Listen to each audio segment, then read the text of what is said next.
So tens of thousands of Israelis are back in the streets again today to protest. It's part of continuing demonstrations against Prime Minister Benjamin Netanyahu's new right-wing coalition and its proposed judicial reforms to reduce the powers of Israel's Supreme Court. Iris Mackler is covering the protests for us. She joins us now from Jerusalem. So Iris, talk to us about today's protest. What's going on there today? Well, they've just turned on the music, as you can hear. They're planning protests across the country, and they're setting up here now.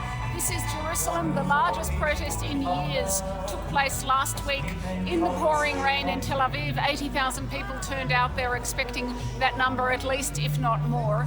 And the issue, the thing that everybody has said to me here tonight and said last week as well, is they're here to defend their democracy.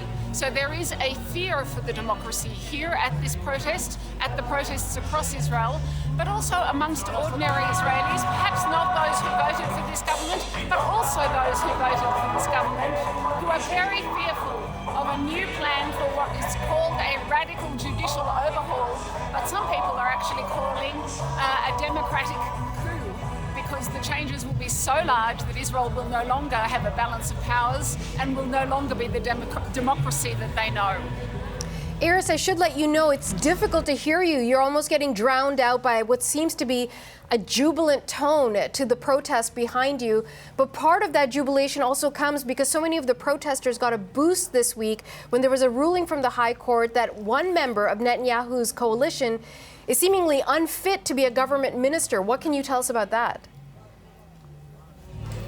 That's right. That's another reason that all these people are on the streets, because the order was given from the Supreme Court to the Prime Minister to fire this man because he's disqualified from being a minister because of his criminal record, and that hasn't happened yet. And so, it's 3 days ago now. Will it happen tonight? Will it happen tomorrow? So that's one concern.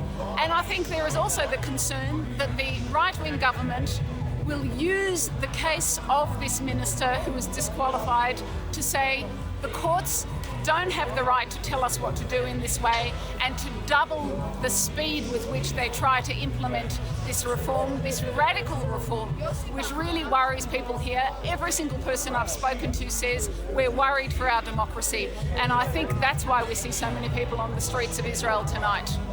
Iris Mackler in the thick of the protests in Jerusalem. Thank you so much.